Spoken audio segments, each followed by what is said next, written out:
اچھا، اب شبلی فراز صاحب، ہم یہ جاننا چاہتے ہیں کہ فردوس عاشق ایوان صاحبہ نے کہا کہ حکومت خود فورنزک ٹیسٹ کروائے گی، شہزاد اکبر صاحب کہہ رہے ہیں نہیں، یہ عدالت کرے.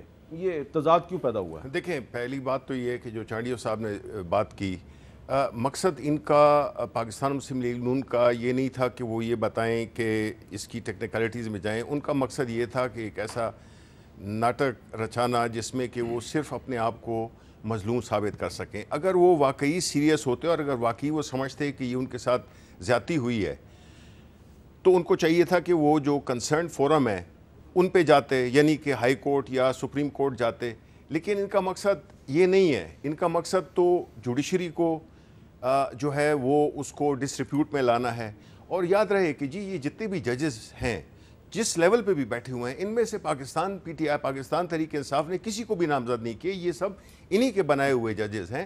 سو اگر ان کو گلہ ہے تو ان کو اپنے فیصلوں سے گلہ ہونا چاہیے. اور انہوں نے خاص طور پہ انہوں نے یہ کام کر چکے ہیں. یہی کام پاکستان مسلم لیگ نون کر سکی ہے پیپلز پارٹی کے ساتھ. جسٹس قیوم کیس دیکھ لیں آپ، سیف الرحمان، شہباز شریف، یہ سارے کیس، یہ سارے انہوں نے یہ اس قسم کے ہتھ گنڈے استعمال کیے. پیپلز پارٹی جو ہے وہ جسٹس قیوم صاحب کی، شہباز شریف صاحب اور سیف الرحمان کے ساتھ گفتگو کو عدالت میں لے کے گئی تھی. ایگزیکٹلی. تو ٹھیک ہے، یہ ایک فورم تھا نا. مطلب ہے کہ جب یا تو آپ کہیں کہ جی ہم عدالتوں کو نہیں مانتے کیونکہ وہ ہمارے خلاف فیصلے دیتے ہیں. اب یعنی فیصلہ جب ان کے حق میں ہوتا ہے تو اس وقت تو جی بہت انصاف کی فتح ہوئی ہے. اور جب ان کے اگینسٹ آتا ہے تو پھر یہ اس قسم کی باتیں کرتے ہیں جس سے کہ لگتا یہ ہے کہ نہ یہ جوڈیشری کو مانتے ہیں، نہ کسی اس ادارے کو مانتے ہیں جو ان کے خلاف فیصلہ دے. کیونکہ یہ اب اس چیز کو مینٹلی ایکسیپٹ ہی نہیں کرتے ہیں کہ اب وہ حکومت میں نہیں ہے اور اب نہ وہ نظام رہا ہے. اب ایک تھرڈ پارٹی آ گئی ہے جس نے کہ اس پورے نظام کو رد کیا ہے. تو لوگوں نے پاکستان تحریک انصاف کو ووٹ دیا. ٹھیک ہے، تو وہ کام ہم کریں گے چاہے کوئی خوش ہو یا کوئی خفا ہو. ہم یہاں پہ کسی کو خوش کرنے نہیں آئے. ہم اپنا مینڈیٹ کا جو دیا گیا ہے اس کو پورا کرنے آئے ہیں اور وہ ہے اکاؤنٹیبلٹی. ٹھیک ہے. ملک صاحب یہ بتائیں، یہ کتنی ٹیپیں ہیں آپ کے پاس؟ 2 ہیں، 3 ہیں، 4 ہیں؟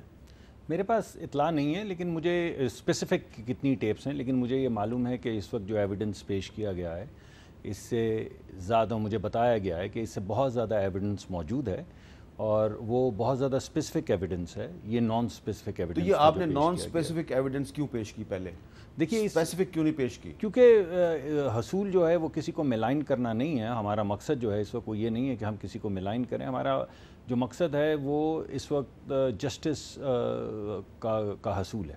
تو اگر ہمیں جسٹس ملتا ہے تو ہم وہ جسٹس کی طرف بڑھتے چلے جائیں گے. آپ نے بڑی اچھی بات کی ہے کہ آپ کا مقصد کسی کو ملائن کرنا نہیں ہے. تو کیا یہ بہتر نہ ہوتا کہ آپ پہلے عدالت سے رجوع کرتے، یہ ایویڈنس آپ عدالت میں پیش کرتے؟ دیکھیے بات یہ کہ یہ سوال تو آپ نسیم حسن شاہ صاحب سے بھی کہہ سکتے تھے. یہ سوال ان سے پوچھا جا سکتا تھا کہ بھائی آپ سپریم اتنے بڑے جج رہے ہیں، خود چیف جسٹس رہے ہیں، تو آپ کو اگر یہ واقعی اپنا گلا گزاری کرنی ہے تو آپ کسی ریٹ کے ذریعے یا کسی انسٹرومنٹ کو استعمال کرتے ہوئے آپ عدالت میں چلے جائیں اور کہیں میں چیف جسٹس رہا ہوں، میں کچھ ریکٹ پہ لانا چاہتا ہوں.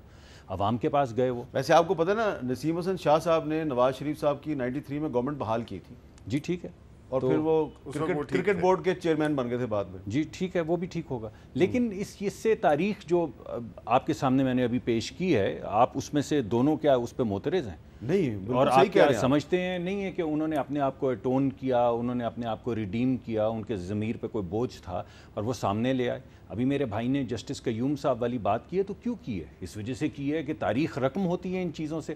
اب آپ یہ کہہ رہے ہیں کہ بیٹا خاموشی سے بلی چڑھ جا، یہ کہہ رہے ہیں کہ خاموشی سے بولنا نہیں ہے. اگر پتہ بھی چل گیا تھا تو بیٹا اس میں بولنے والی کیا بات تھی؟ اور یہ لوگوں کے پاس کیا کرنے جا رہے ہو؟ خاموشی سے ایک مسلینیس اپلیکیشن ڈالو، خاموشی سے جا کے وہاں پہ اپنے آپ کو بری کروا لو. لیکن یہ لوگوں کو باور کروانا کہ مبینہ طور پہ یہاں پہ انصاف اور استحصال جو ہے وہ انصاف ہے، استحصال ہے، انصاف ہے، انتقام ہے، یہ بات لوگوں کے گمان میں نہیں گزرنی چاہیے. آج ویسے جج ارشد ملک صاحب نے کچھ صحافیوں کو یہ کہا ہے کہ یہ جو ویڈیو بنائی گئی ہے یہ نواز شریف صاحب کا مقدمہ شروع ہونے سے پہلے میرے ساتھ ملاقات ہوئی تھی، یہ تب کی بنی ہوئی ہے. تو ہو سکتا ہے یہ بڑی اہم بات ہے. دیکھیے نا، کیونکہ اگر ان کو پہلے سے پتا تھا کہ ججمنٹ کیا آنی ہے، مقدمہ شروع ہونے سے پہلے ان کو معلوم تھا. یعنی اگر آپ کی جو بات ہے، میں آپ کی بات آگے بڑھا رہا ہوں، میں جج صاحب کے اوپر کوئی استغاثہ نہیں کر رہا، کوئی ان کے متعلق بیان نہیں دے رہا.